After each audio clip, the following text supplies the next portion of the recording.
I go straight up.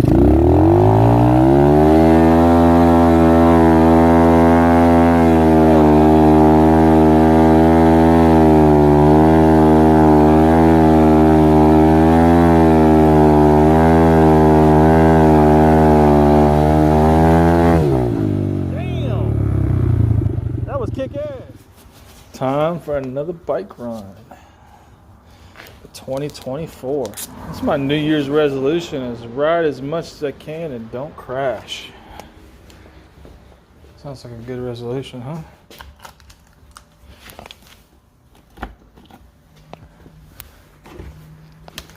Gotta put the helmet on.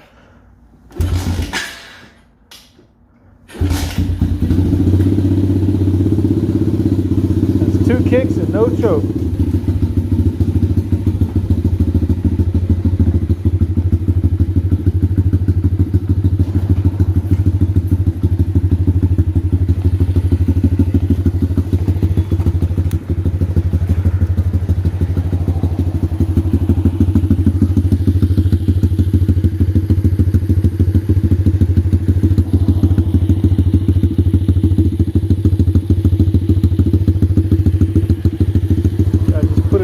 On there, kind of thickened it up a little bit since the last time I broke it.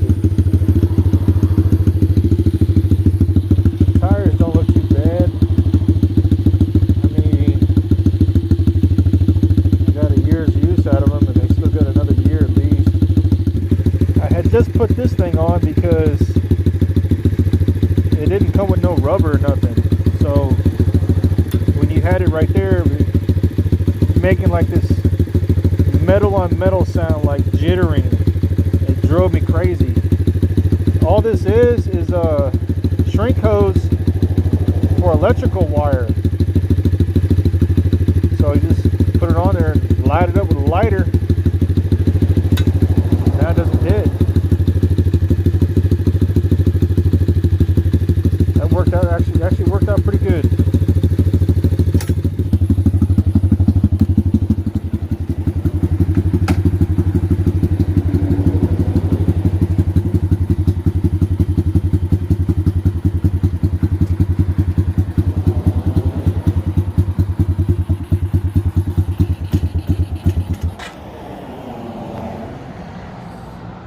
I see the bowl probably got a little bit stuck. It's dripping some fuel out. That's no big deal. Just warm it up and that'll go away.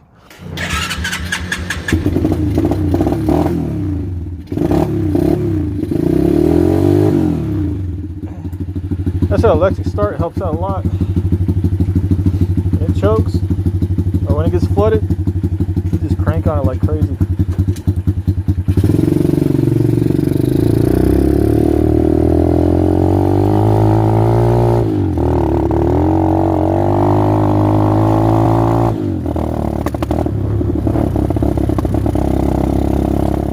This is where I came across my first problem. I'm going to replay the clip and let's see if you can hear it for yourself.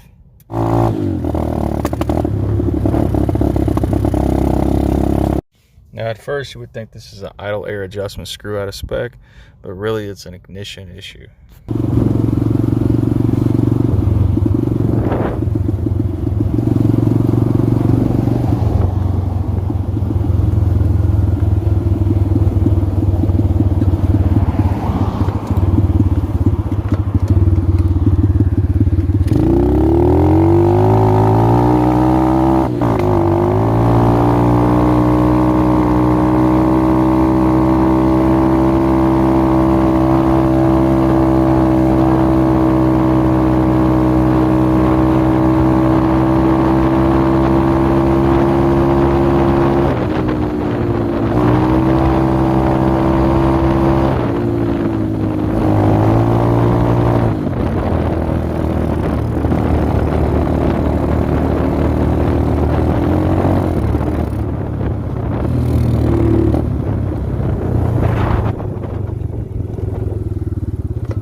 Oh, I forgot to turn the fuel back on.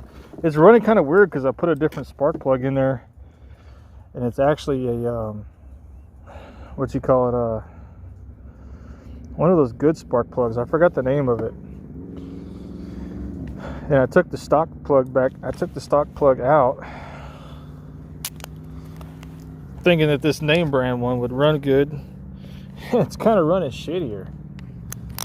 So I might go swap it back in. I don't know.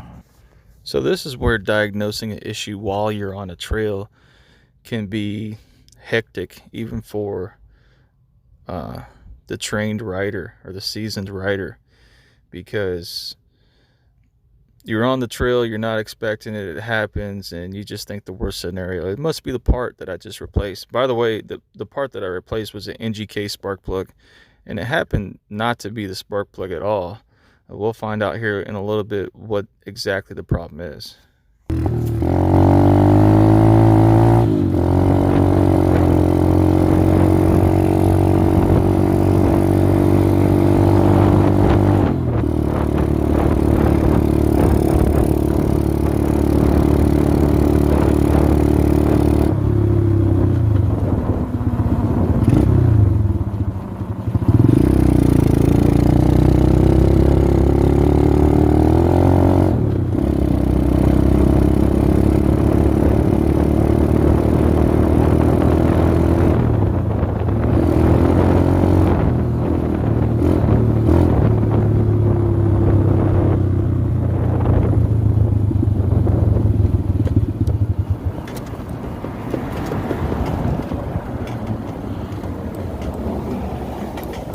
We are back. Looks like when I reinstalled my ignition coil last week, I forgot to ground it back, and it wasn't grounded. So you're gonna get something that sounds like a miss whenever you have a bad ignition coil or faulty wiring. And a lot of people are mistaking it for a bad carburetor, but that is not the case. So there it is. It was basically the ground wire for the ignition. It's that little round gizmo that goes straight out of the spark plug wire. And there's two little prongs on it, and it pretty much gives the spark. And that was the problem. It was just the ground. But later on, we'll find out we'll have more problems with this bike today. That isn't the first one. There's more.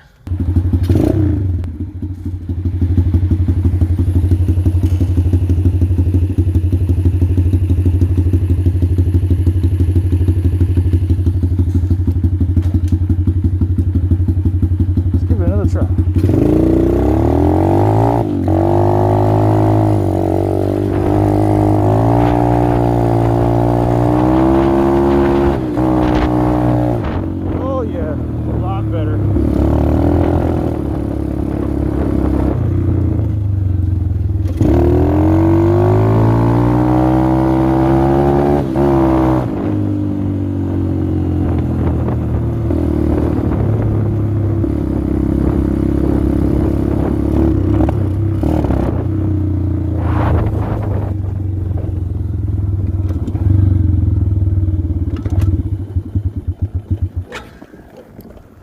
Okay, not so much better.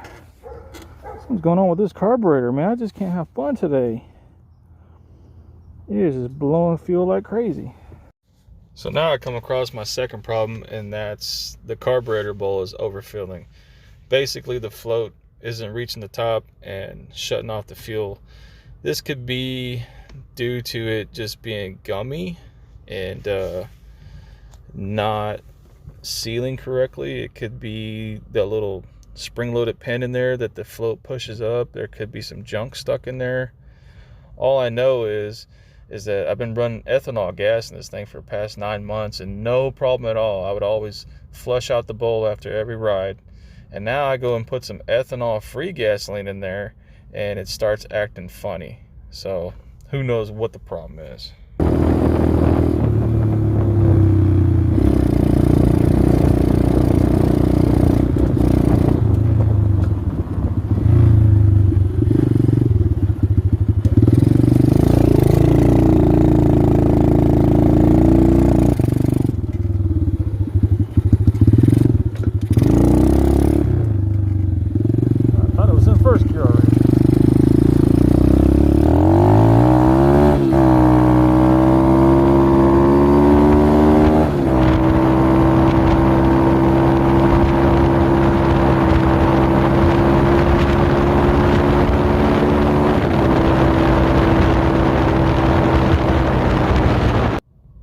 this point, I don't think it's the gas, because I'm getting really good throttle response. It's actually feeling like it's got better power than before.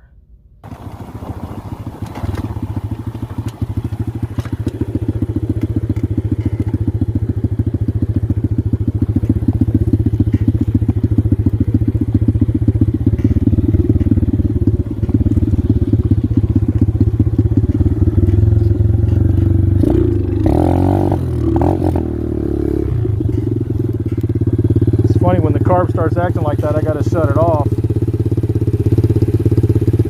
Maybe I'll just let it bleed a little bit. Now, from time to time, you'll see me reach down with my left hand and adjust the fuel shutoff, because basically it's just constantly overflowing unless I shut it off, open it up, shut it off, open it up, and I'll do this throughout the remaining of the video.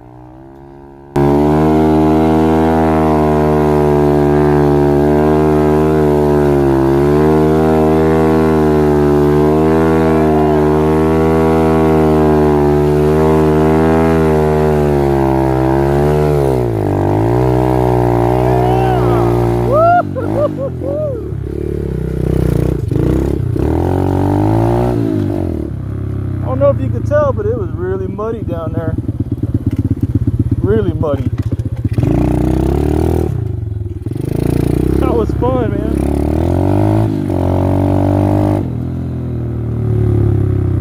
Go take a look at those tracks. I'll show you how muddy it was. I mean, I had full throttle. I couldn't even go straight up.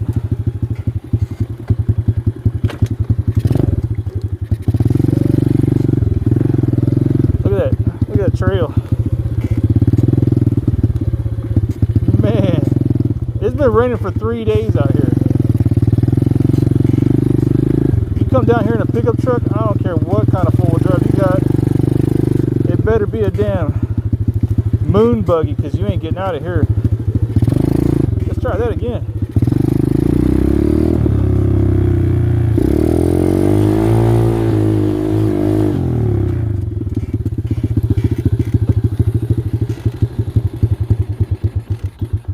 Don't do that. Damn, just having fun.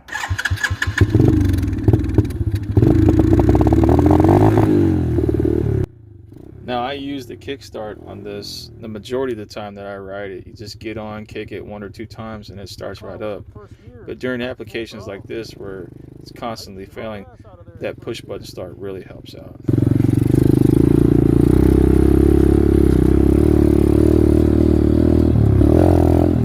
See if I can go straight up.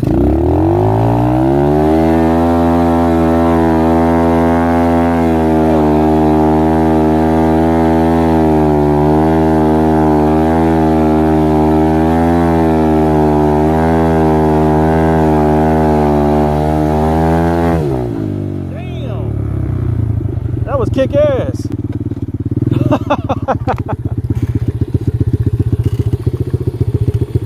Oh, I just cleaned my bike.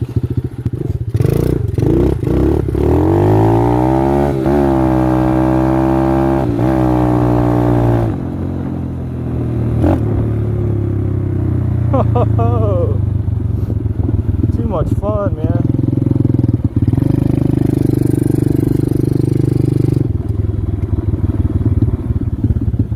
There's some tire tracks over there. Man, this carburetor, it is screwing me up. Check out them tracks out there. That was just full throttle. That was fun as hell. I think this one's a little bit steeper. We'll try it next.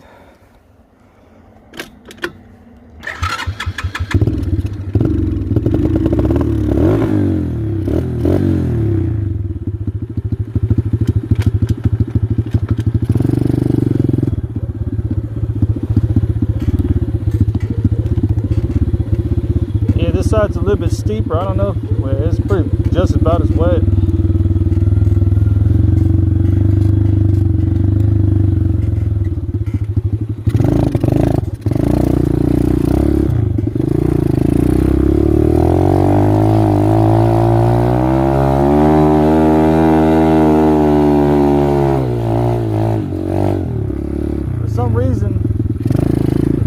this side stronger.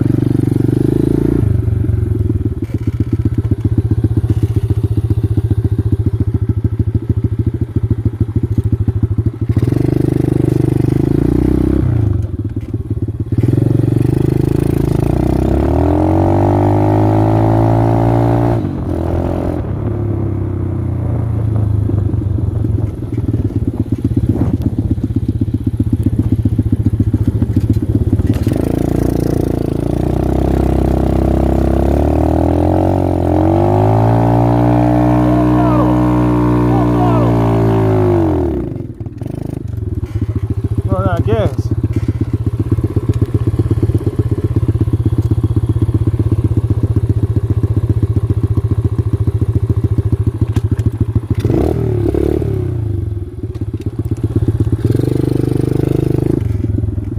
We go down here on some level ground.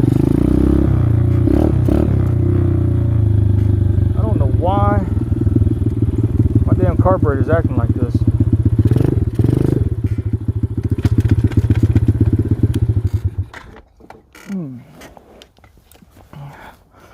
Yeah, we got a little muddy. Oh, fresh mud. Gotta love it. Oh, so I gotta use the back of my knife here. It's got some weight to it. Something's going on. Something's going on with this carburetor, man. It never does that.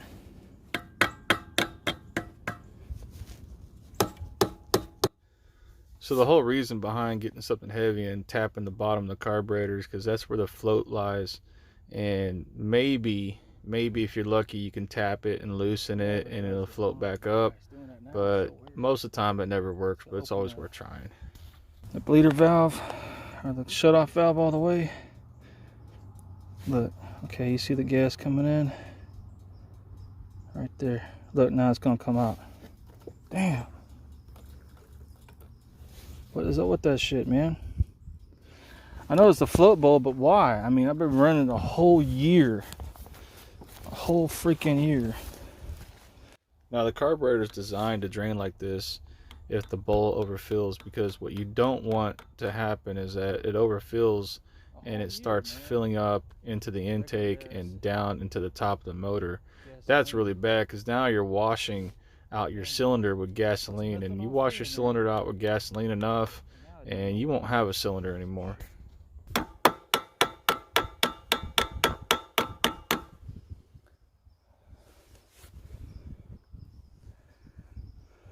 Ain't that some shit? I might just have to call it a day. The sun's going down anyways.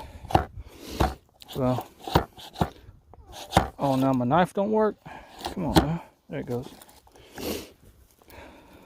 Sorry about that, y'all. Just gonna try to make a longer run, but the bike's just not feeling it, I guess. It's acting super dumb right now.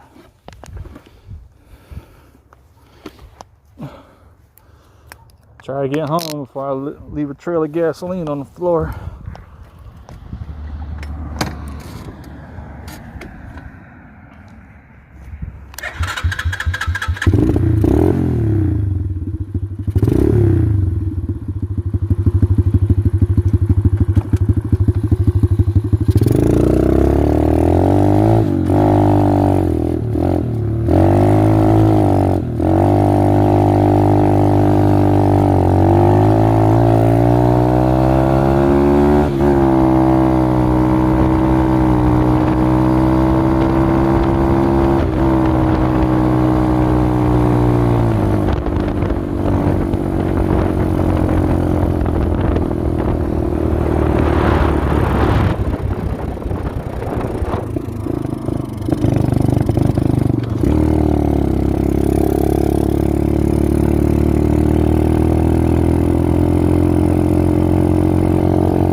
At this time, I'd like to invite you to subscribe to my channel and hit that bell notification icon so you'll be notified the next time I upload another video. The next video on this segment of outdoor adventures with the dirt bike will be a breakdown of this Mikuni clone carburetor, just to see exactly what it is that's causing this float bowl and not making a proper seal. Thanks for watching the videos, and y'all have a good one. We tried to have a little fun with the bike today, and first it was the ignition coil, and then fixed that problem, and now got fresh ethanol free gasoline in there, and they don't like it.